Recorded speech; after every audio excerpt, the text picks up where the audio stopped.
Tobacco domestication and origins.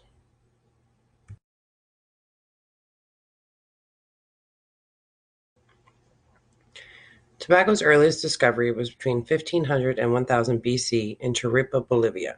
At this point, the plant grew wild and there was no evidence that it was cultivated. The original parent plants,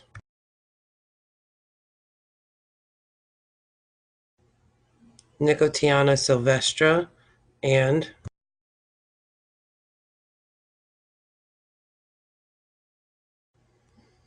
Nicotiana tomenticiformis, had little to no nicotine, unlike the tobacco plants today.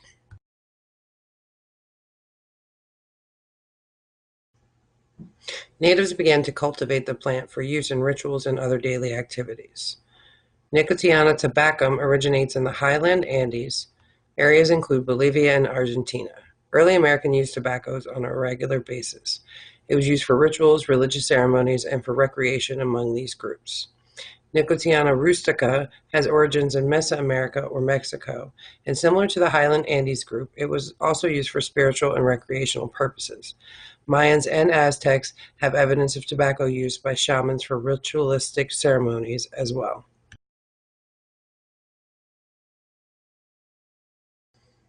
Tobacco, like the Native Americans, began to spread into Northern America around 300 BC. It was spread by nomadic tribes long before English settlement. Tobacco was widely used in the Americas by the time Columbus arrived in 1492. Tobacco first came to Europe through the British while stealing from Spanish ships returning to Europe from journeys to America. In 1559, Jean Nicot brought tobacco cuttings to the French embassy to plant it where it flourished in the soil.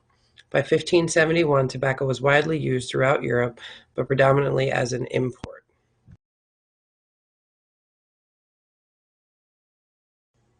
Through generations of growing and domestication of the tobacco plant, Nicotiana tabacum arrived, which stopped the development of the enzyme which destroyed the nicotine in the parent plants.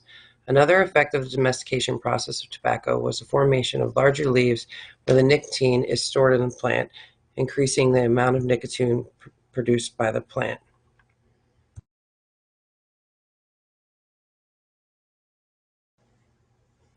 In this image is a picture of the parent tobacco plant and what the tobacco plant looks like today.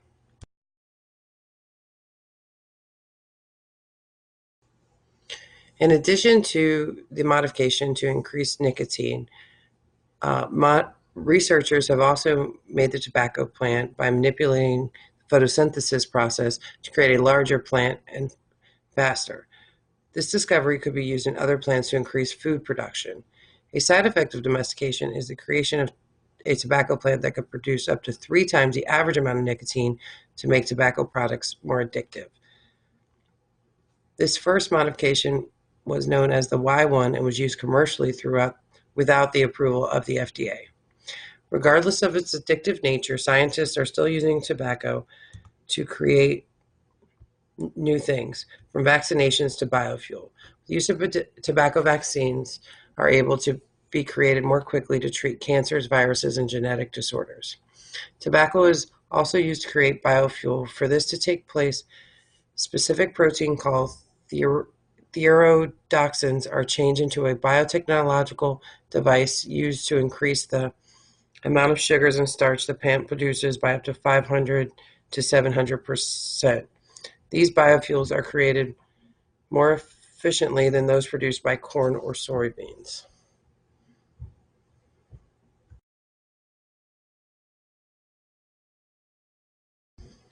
Please review the references for additional information. Thank you.